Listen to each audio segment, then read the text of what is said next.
Голодный step'te pek yarama yer eken. Anda bütün halk öldü. Anam anda öldü. 18 gün keygen olsa neden? Poyuzdan. Keygen son pamaklık, açlık, uşu yıl geçirdi. Yaramay, oksuzluk yaramay. Anladın mı? Allah kimseye vermesin.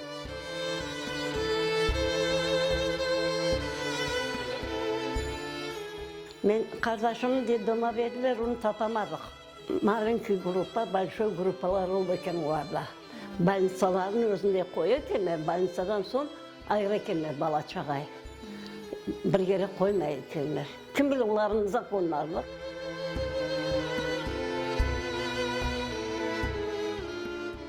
Anası babası yaşayan nasıl olacak aytende. O günler ikisini de kemesin, ondan aklıma da getirmeyi istemiyorum mesela, doğrusunu aytan bana.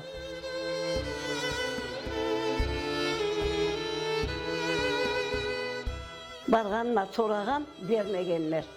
Son bu yerde Tatarlar çok eken.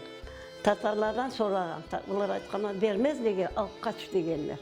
Alam beni alıp kaçıp geldi, anlaysan? Jayav, arkasına eken, açık bir kız eken, gecelerle.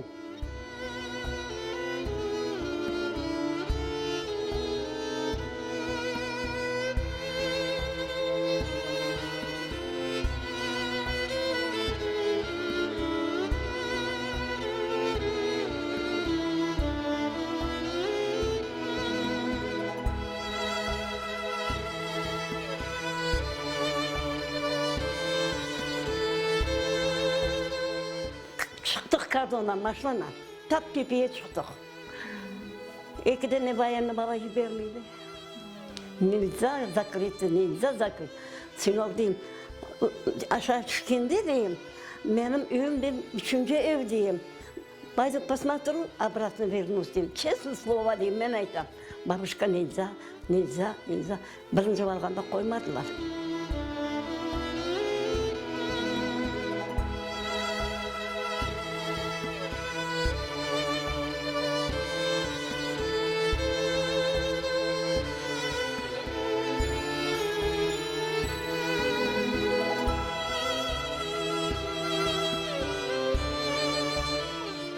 Yel eskendi sallanır da selvide dalları.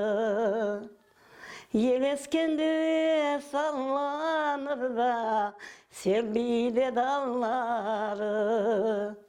Bizenden uçun kanlı da oldu, ah aman aman, baydıraba yolları.